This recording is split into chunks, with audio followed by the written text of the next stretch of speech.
Welcome to one nation Telugu news. ముందుగా headlines చూద్దాం.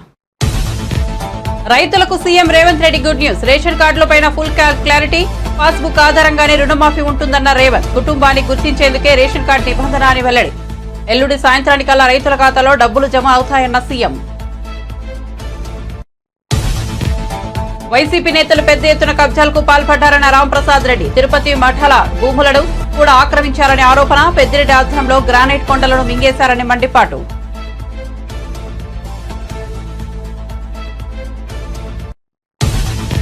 కేసీఆర్ కు విశ్వసనీయత లేదు, ఏమైనా చేయవచ్చని రేవంత్ భావిస్తున్నారన్న ఈటెల రాజేందర్. అడ్డదారులు దొక్కి కాంగ్రెస్ గెలిచిందన్న ఈటెల.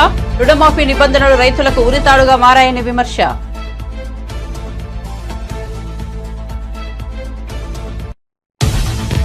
విజయసాయిరెడ్డిపై రెచ్చిపోయిన టీడీపీ నేత. మదన్ కు విజయసాయిరెడ్డి అంత డబ్బు ఎందుకిచ్చాడు, విజిలెన్స్ విచారణ చేపట్టాలని అన్న ఆనం వెంకటరమణారెడ్డి. శాంతివర్త మదన్ మోహన్ మీడియా సమావేశంలో చేసిన వ్యాఖ్యలను ఆనం ప్రస్తావన.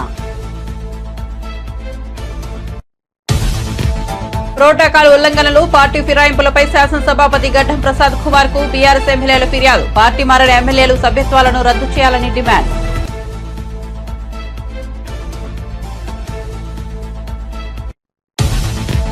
ఇప్పుడు ప్రోటోకాల్ గుర్తుకు వచ్చిందా అని TPCC working president T Jagga Reddy ఎద్దేవా. గత బీఆర్ఎస్ ప్రభుత్వ హయాంలో తాను కూడా ప్రోటోకాల్ బాధితుడేనని గుర్తు. గతంలో కాంగ్రెస్ ను విడిన వారు ఇప్పుడు మళ్లీ వస్తున్నారని వ్యాఖ్య.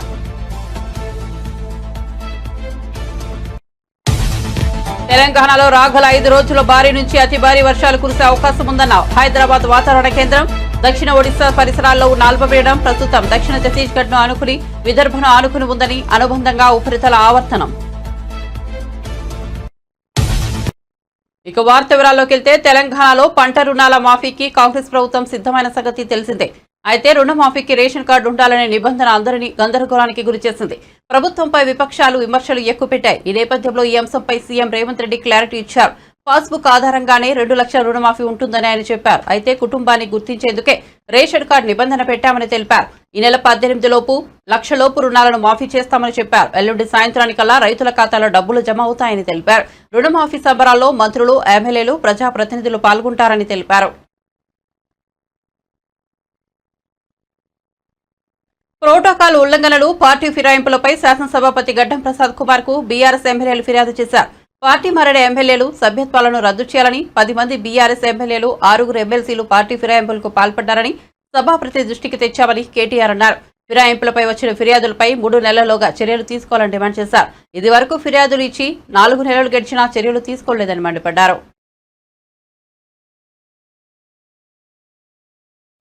గౌరవ స్పీకర్ గారిని కలిసి చాలా వివరంగా అన్ని విషయాలు చెప్పాము. ప్రోటోకాల్ ఉల్లంఘనలకు సంబంధించిన విషయము చెప్పాము. దాంతోపాటు కాంగ్రెస్ ప్రభుత్వం వచ్చిన తర్వాత ఇప్పటి వరకు 10 మంది బీఆర్ఎస్ శాసనసభ్యులు, 6 శాసన మండలి సభ్యులు, 1 రాజ్యసభ సభ్యుడు పార్టీ ఫిరాయింపులకు పాల్పడ్డారు. ఈ విషయంలో మీకు ఆల్రెడీ పూర్తి సమాచారము, పూర్తి అవగాహన ఉంటుందనే విశ్వాసం మాకుంది. కానీ కొన్ని విషయాలు మీ దృష్టికి తీసుకొని రావాలి అని చెప్పి స్పీకర్ గారికి చాలా వివరంగా సుప్రీంకోర్టు తీర్పులతో సహా, సుప్రీంకోర్టు, హైకోర్టు, భారతదేశం అంతా జరుగుతున్న విషయాలన్నీ కూడా వివరంగా చెప్పాం. స్పీకర్ గారికి ఈరోజు మేము విజ్ఞప్తి చేసింది ఏమంటే, మీరు వెంటనే నిర్ణయం తీసుకోండి.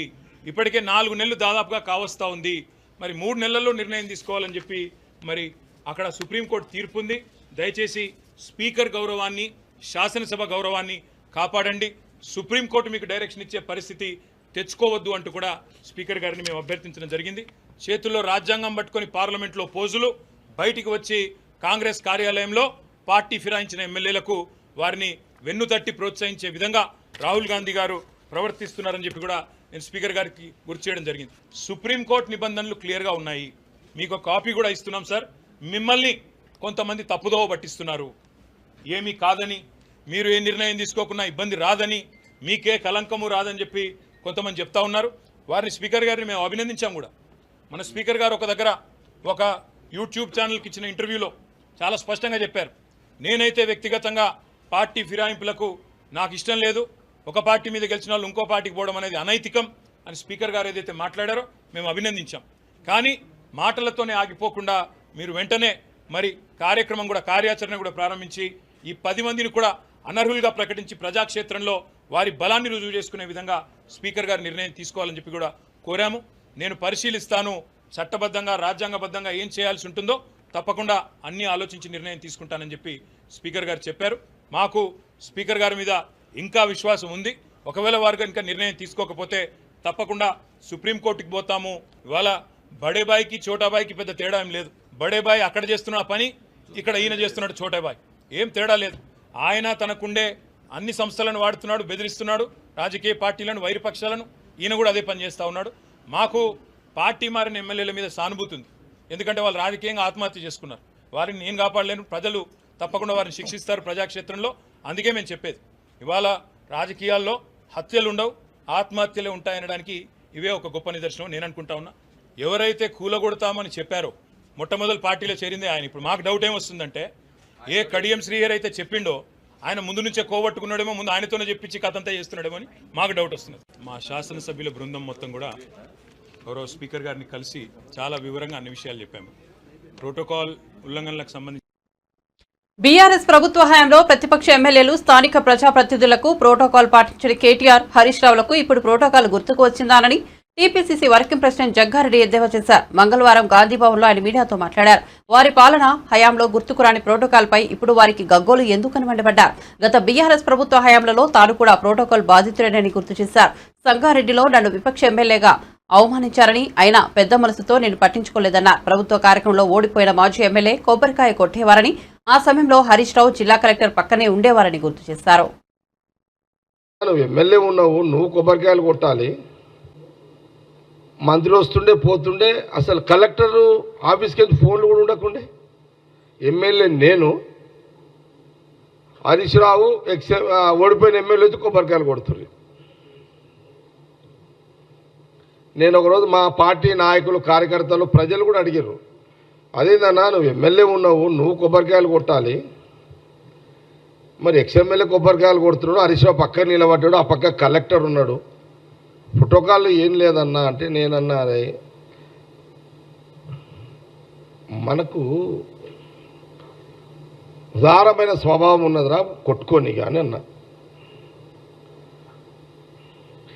కొబ్బరికాయలు ఏంద్రా, గుమ్మడికాయలు కూడా కొట్టుకొని పోనాడని చెప్పేసి నేను ఎప్పుడు కూడా, ఎందుకంటే కలెక్టర్ కానీ అధికారులకు కానీ ఫోన్ చేయలే. అరే నాయనా నేను ఎమ్మెల్యే ఉన్నా, నేను కొట్టాల్సిన కొబ్బరికాయలు గుమ్మడికాయలు అవతలోడు ఓడిపోయినాడు కొడుతున్నాడు, మరి మంత్రి ఏమో పక్కకు నిలబడ్డాడు, ఆ కలెక్టర్ ఏమో చేతులు కట్టుకొని నిలబడ్డాడు. ఇక అట్లా నేను ఒక ఎగ్జాంపులే కానీ నేను జాలిపడ్డా. నాకు జర పెద్ద గుణం కదా, పెద్ద మనసు కదా, మా పోని కొట్టుకోపోని పిల్లగాడు ఏదో కొట్టుకుంటున్నాను వదిలేసిన. అంటే వేస్ట్ అది. వాళ్ళు ఈ ప్రోటోకాల్ గురించి ముఖ్యమంత్రి రేవంత్ రెడ్డి గురించి మాట్లాడడం, ఇప్పుడు మా కాంగ్రెస్ పార్టీ, మా ప్రభుత్వం, ముఖ్యమంత్రి గారి యొక్క పరిపాలన ముందు బెటర్ నేనేమంటున్నా, కేటీఆర్, హరీష్ రావుకి మీరు ముఖ్యమంత్రి గారు స్పెషల్ అపాయింట్మెంట్ తీసుకొని ఒకసారి మళ్ళా నేర్చుకోండి. మీరు సలహా ఇస్తున్నారు ఇద్దరికి.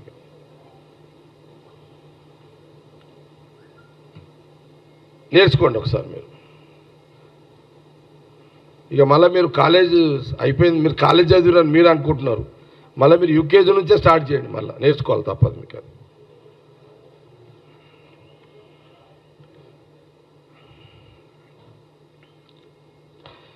మళ్ళీ చాలా సందర్భాల్లో చెప్పిన, ముఖ్యమంత్రి గారు రోజు సెక్రటరియట్లో రివ్యూస్ చేస్తున్నాడు.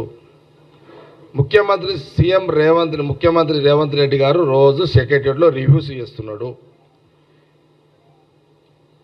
దేశ విదేశాల నుంచి డెలిగేట్స్ వస్తున్నారు. 4 గంటల నుంచి 6 గంటల వరకు అటో ఇటో అపాయింట్మెంట్స్ ఉన్నాయి. అందరు కూడా అపాయింట్మెంట్లో పోయి కలుస్తున్నారు.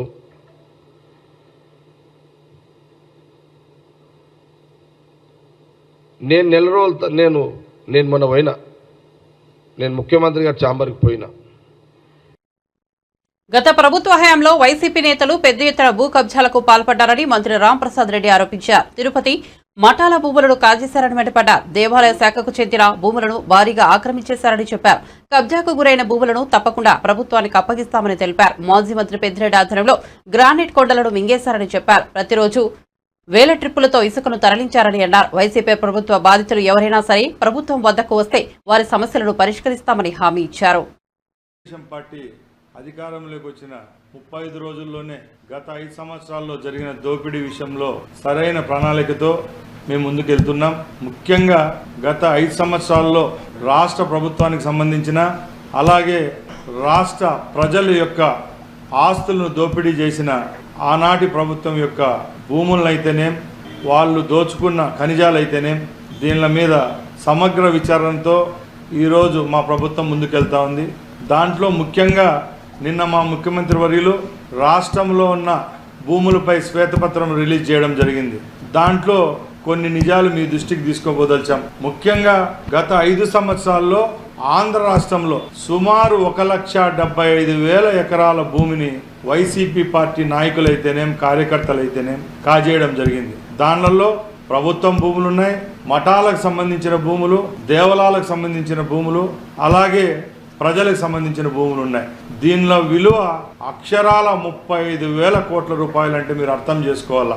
ఆ రోజు ఆర్థిక వనరులు సమకూర్చుకునే దానికి ఆనాటి ముఖ్యమంత్రి జగన్మోహన్ రెడ్డి ఆయన మంత్రివర్గంలో ఉన్న కొందరు బడా నాయకులు ప్రభుత్వం యొక్క భూములను వాళ్ళ పేర్లతో రిజిస్టర్ చేసుకోవడం జరగడం, అలాగే గవర్నమెంటు అలాగే మాన్యాలకు సంబంధించిన భూములను ఆన్లైన్లలో చేసుకోవడం, డీకేటీ భూములను కూడా కాజేయడం, మానవాళికే చేటైన వంకపరం పోగులు, నాలాలు, చెరువులు ఇవన్నీ కబ్జా చేసిన ఘనత ఆ ప్రభుత్వానికే దక్కింది. ఎక్కువ ఈ కార్యక్రమాలు చేపట్టింది ఎమ్మెల్యేలు, మంత్రులుగా చలామైన వాళ్ళే. మేము ఈ 35 రోజుల్లో మా అధికారుల ద్వారా సమీక్షలు నిర్వహించి ల్యాండ్లలోకి వెళ్ళి ఎవరెవరు ఆధీనంలో ఉన్నాయని చూస్తే అక్కడ విస్తరపోయే నిజాలు బయటకు వచ్చాయి. చిత్తూరు జిల్లాలో ఆనాటి మంత్రి అలాగే ఎంపీగా ఉన్న అతను వాళ్ళ కుటుంబ సభ్యులు సుమారు 3,000 ఎకరాల భూములను వాళ్ళ పేర్లతో పెట్టుకోవడం జరిగింది.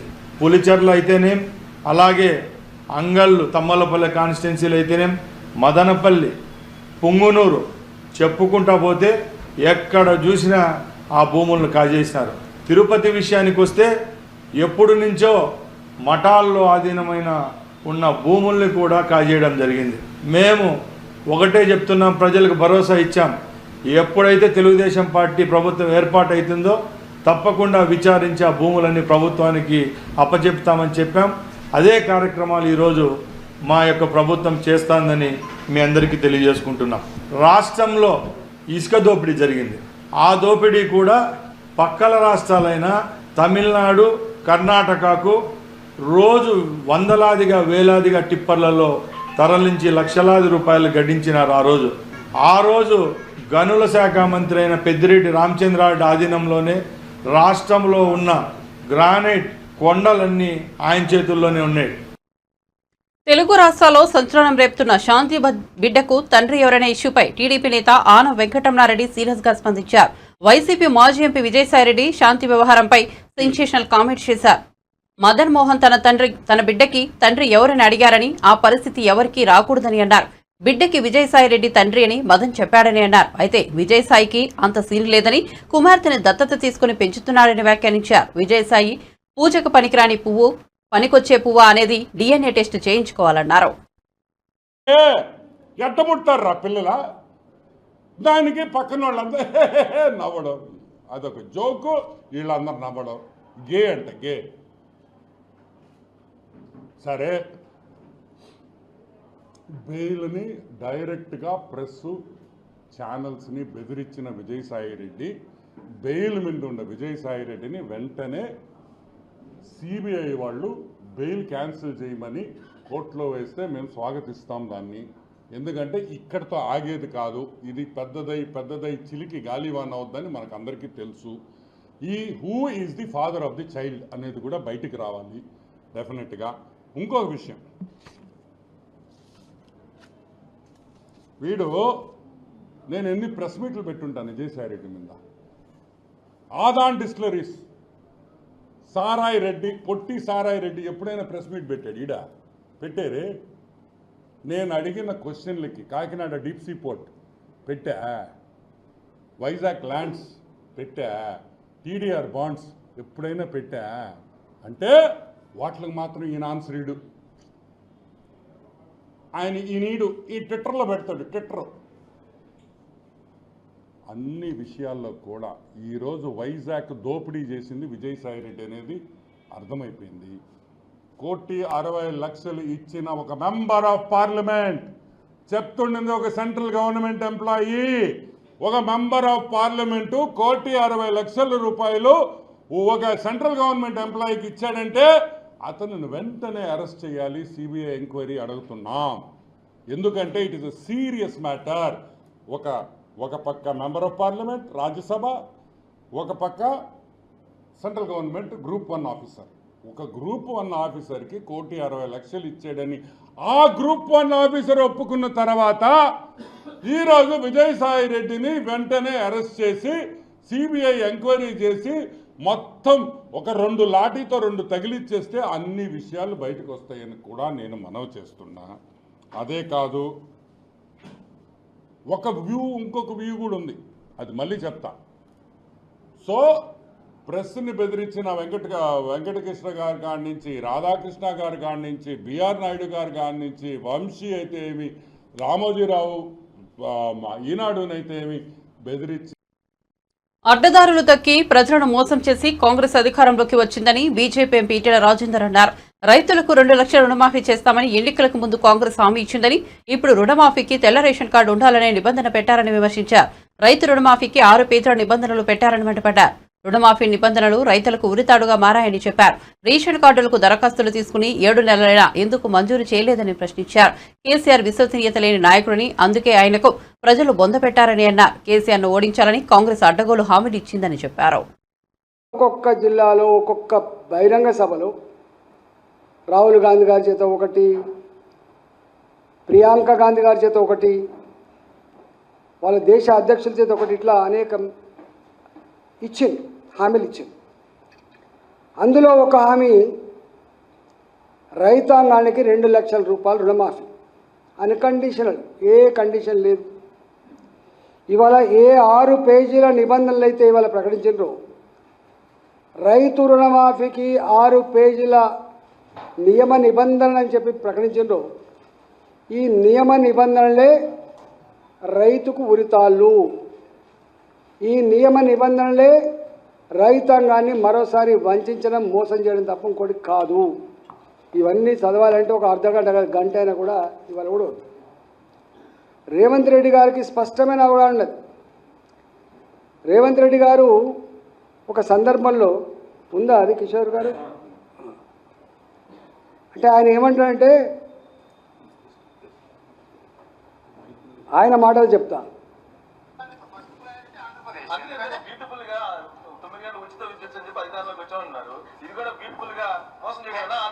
నేనేమంటున్నా అంటే ఆంధ్ర తెలంగాణ కాదు, మొత్తం భారతదేశంలో ప్రజలు మమ్మల్ని రాజకీయ నాయకులు మోసం చేయాలని కోరుకుంటున్నారు. ప్రజలు మేము నిజం చెప్తే వాళ్ళు నమ్మడం కాదు, ఇష్టం ఉండదు వాళ్ళకు. నమ్మకపోవడం వేరు. నేను నిజం చెప్పిననుకో, ఇది ఫ్యాక్ట్ అని చెప్పిననుకో, రేవంత్ రెడ్డి మంచోడు కదా, ఆయనకి ఇష్టం లేదు, ఆయన కాదు కాబట్టి ఆయన అదే చెప్తాడు. అంటే భారత ప్రజానీకం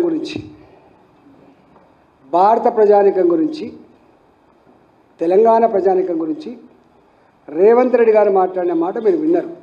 ఏమంటాడు ఆయన? రాజకీయ పార్టీలు, రాజకీయ నాయకులు ప్రజల్ని మోసం చేయాలని చెప్పి ఎదురు చూస్తారట. అంటే ఎంత అవమానకరం ఇది. బాధ అంత ఏంటంటే, అసలు ప్రజలకు మరి మాటలు గుర్తున్నాయా లేవా? భారత ప్రజానీకం కానీ, తెలంగాణ ప్రజానీకం కానీ, రాజకీయ నాయకులు, రాజకీయ పార్టీలు మోసం చేయాలనే చూస్తారు, మోసం చేసే నాయకులనే నమ్ముతారు అని. నాగర్ కర్నూలు ఆర్టీసీ బస్టాండ్లో తూడుకుర్తి వయ్య వనపర్తి జిల్లాకు ఏర్పాటు చేసిన కొత్త బస్సును ఎమ్మెల్యే రాజేష్ రెడ్డి ప్రారంభించారు. అనంతరం ప్రయాణికులతో నిండిన బస్సును ఎమ్మెల్యే స్వయంగా నడుపుతూ 10 కిలోమీటర్ల దూరంలో ఉన్న తన సొంత గ్రామానికి వెళ్లారు. ఆర్టీసీ డ్రైవర్ను పక్కనే కూర్చోబెట్టుకుని ఎమ్మెల్యే స్వయంగా బస్సు నడిపారు. ఆర్టీసీ డ్రైవర్ సూచనలు సలహాలు చేస్తుండగా ఆయన బస్సును నడిపారు. కొన్నేళ్లుగా తమ గ్రామానికి ఆర్టీసీ బస్సు రాలేదని ఇప్పుడు రావడం ఆనందంగా ఉందని ప్రయాణికులు సంతోషం వ్యక్తం చేశారు.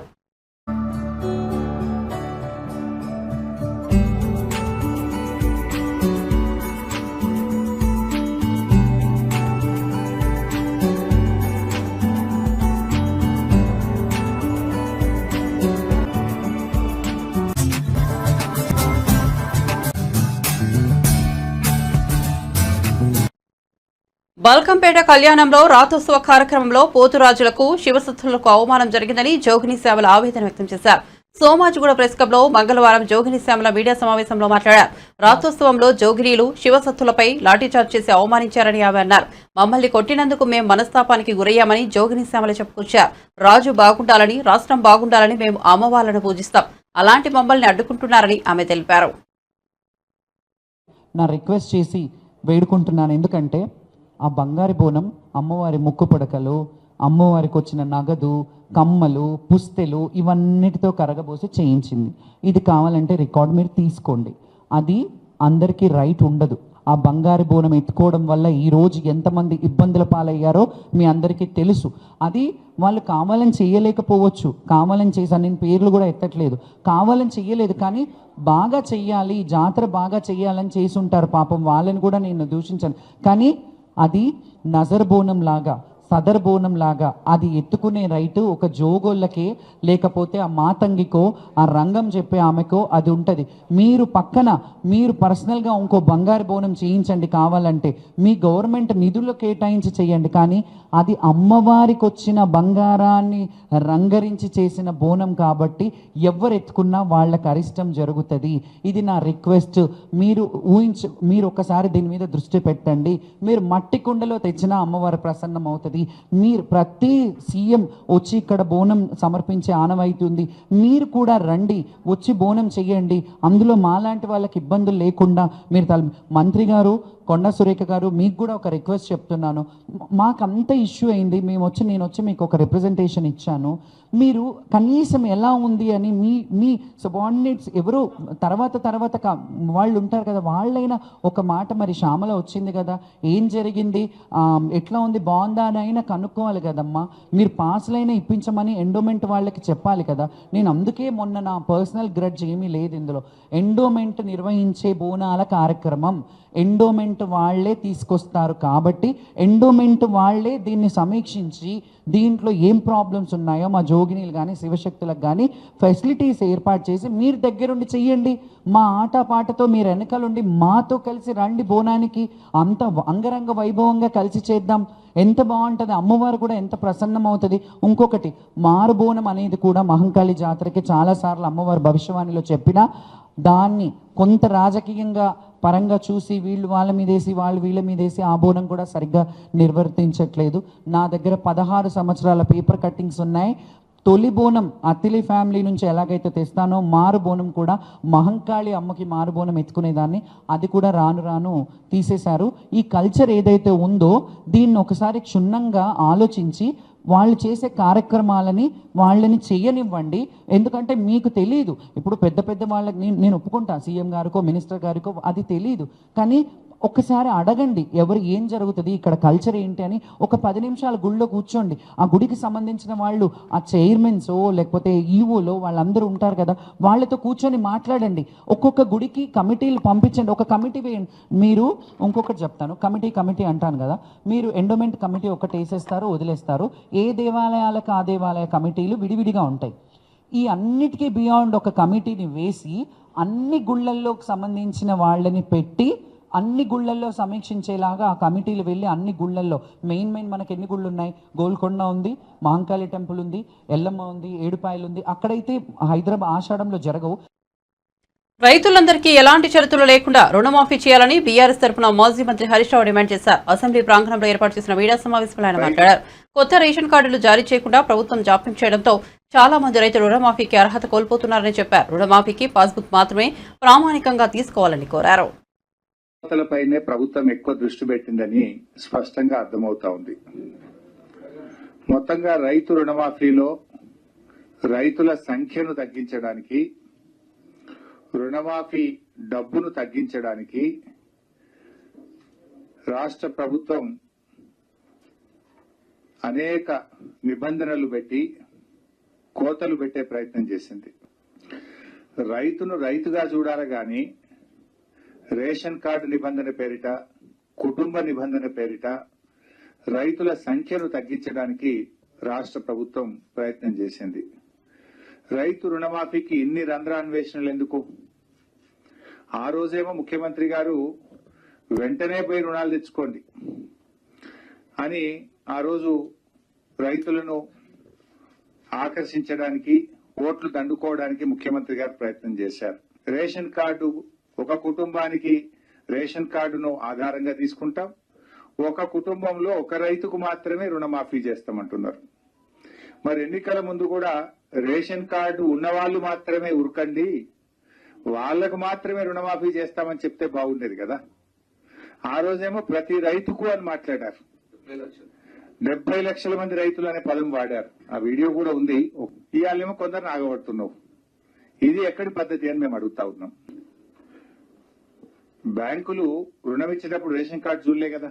బ్యాంకుల్లో రుణం ఇచ్చేటప్పుడు పాస్బుక్లను చూసి రుణం ఇచ్చారు. బ్యాంకులు నీకు రేషన్ కార్డు ఉన్నాయా, నీ కుటుంబంలో ఎంతమంది ఉన్నారు అని ఏ షరతులు బ్యాంకులు అడగలేదు. కానీ ఆ రోజు బ్యాంకులకు లేని షరతులకు ప్రభుత్వానికి ఎందుకు అని నేను అడుగుతా ఉన్నా. అతను రైతా కాదా చూడండి, అతనికి భూమి ఉందా లేదా చూడండి. అంతేగాని ఇవాళ కుటుంబము రేషన్ కార్డు పెట్టి ఇవాళ ఈ గైడ్ లైన్స్ పెట్టి కోతలు పెట్టే ప్రయత్నం చేస్తా ఉన్నారు. రుణమాఫీ గైడ్ లైన్స్ అంటే ఏమో అనుకున్నాం, గోల్డ్ లోన్స్ కంటే దారుణంగా ఉన్నాయి. అంటే అలా ఎట్లా కనబడుతుందంటే చేతల పాలన పోయి షరతుల పాలన వచ్చినట్టుగా కనబడతా ఉంది. ఒక రకంగా ఇండ్లలో కొట్లాట పెట్టినట్టు. రేషన్ కార్డు మీద ఏరుబడ్డ కొడుకు ఉంటాడు. ఇప్పుడు కొడుకు సంసారం ఏరుబడ్డది, కానీ రేషన్ కార్డులు ఏరువల్లే. కానీ రేషన్ కార్డులు ఒకటే ఉన్నావు కదా, నీకు ఒకరికే మాఫీ చేస్తా అంటున్నది ఈ ప్రభుత్వం. రేషన్ కార్డులు విడిపోనంత మాత్రాన రుణమాఫీకి వాళ్ళు అర్హులు కాకుండా పోతారా? ఇవాళ ఇంట్లో కుటుంబంలో చిచ్చు పెట్టినట్టు కదా. నిజమైన రైతులకు రుణమాఫీ వర్తించజేయకుండా రాష్ట్ర ప్రభుత్వం ఇవాళ దారుణంగా రైతుల్ని మోసం చేస్తా ఉంది. ఇవాళ రాష్ట్రంలో మీరే ప్రజాపాలనలో దరఖాస్తులు తీసుకున్నారు. కొత్త రేషన్ కార్డులు ఇస్తామని దరఖాస్తులు తీసుకున్నారు. లక్షల మంది 7 నెలల కింద దరఖాస్తులు పెట్టినారు. 7 నెలల నుంచి మీ దగ్గర దరఖాస్తులు పెండింగ్ లో ఉన్నాయి. మరి ఆ కార్డులు ఇచ్చుంటే మరికొన్ని లక్షల మంది రైతులు ఇలా అర్హులు అయ్యేవాళ్ళు కదా. ఈ రోజు వరకు కార్డులు ఇవ్వకపోతే మరి ఈ రోజు నీకు కార్డు లేదు కనుక నీకు రైతు రుణమాఫీ జరగదు అంటే ఇది రైతుల్ని దగా చేయడం కాదా? ఆధార్ కార్డు లేదు కనుక నీకు రైతు రుణమాఫీ చెయ్యము అంటే ఇది సబబా అని మేము అడుగుతా ఉన్నాం. ఇలాంటి షరతులు తక్షణమే ఉపసంహరించుకోవాలి. అతను రైతా కాదా చూడండి. నిజమైన రైతు రుణమాఫీ జరగాలంటే పాస్బుక్ ఆధారంగా రుణమాఫీ చేయండి. ఇలాంటి షరతులు ప్రభుత్వం పెట్టడం ఇది తీవ్రంగా అన్యాయం. పీఎం కిసాన్ నిబంధనలను వర్తింపజేసి రాష్ట్రంలో సగానికి సగం రైతులకు రుణమాఫీ లేకుండా ఎగ్గొట్టే ప్రయత్నం. రైతు బంధు కింద మన రాష్ట్రంలో రైతు బంధు పొందిన రైతులు ఎందరు అంటే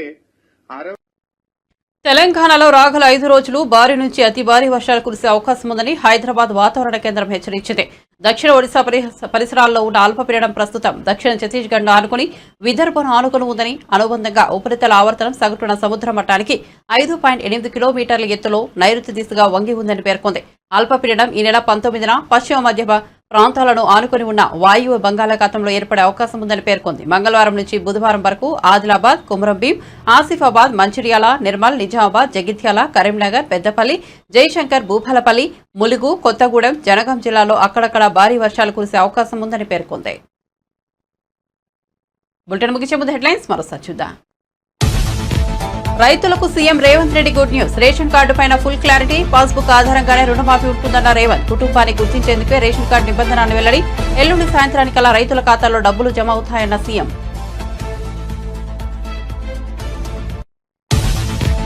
వైసీపీ నేతలు పెద్ద ఎత్తున కబ్జాలకు పాల్పడ్డారన్న రాంప్రసాద్ రెడ్డి. తిరుపతి మఠాల భూములను కూడా ఆక్రమించారని ఆరోపణ. పెద్దిరెడ్డి ఆధ్వర్యంలో గ్రానైట్ కొండలను వింగేశారని మండిపాటు.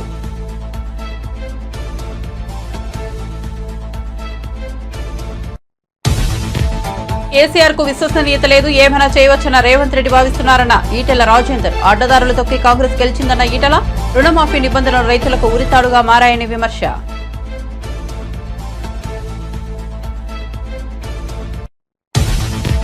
విజయసాయిరెడ్డిపై రెచ్చిపోయిన టీడీపీ నేత మదన్ కు విజయసాయిరెడ్డి అంత డబ్బు ఎందుకు ఇచ్చాడు? విజిలెన్స్ విచారణ జరపాలన్న ఆనం వెంకటరమణారెడ్డి. శాంతివర్త మదన్ మోహన్ మీడియా సమావేశంలో చేసిన వ్యాఖ్యలను ఆనం ప్రస్తావన.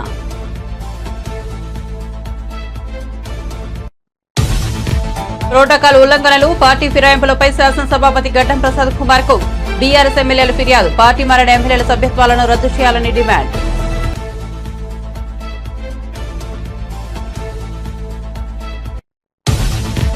ఇప్పుడు ప్రోటోకాల్ గుర్తుకు వచ్చిందనని టీపీసీసీ వర్కింగ్ ప్రెసిడెంట్ జగ్గారెడ్డి ఎద్దేవా. గత బీఆర్ఎస్ ప్రభుత్వ హయాంలో తాను కూడా ప్రోటోకాల్ బాధితునని గుర్తు. గతంలో కాంగ్రెస్ ను విడిన వారు ఇప్పుడు మళ్లీ వస్తున్నారని వ్యాఖ్య.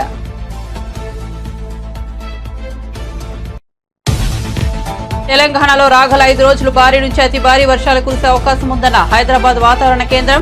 దక్షిణ ఒడిశా పరిసరాల్లో ఉన్న అల్పపీడనం ప్రస్తుతం దక్షిణ ఛత్తీస్గఢ్ ను ఆనుకుని విదర్భను ఆనుకుని ఉందని అనుబంధంగా ఉపరితల ఆవర్తనం. మరిన్ని అప్డేట్స్ కోసం చూస్తూనే ఉండండి వన్ నేషన్ తెలుగు న్యూస్.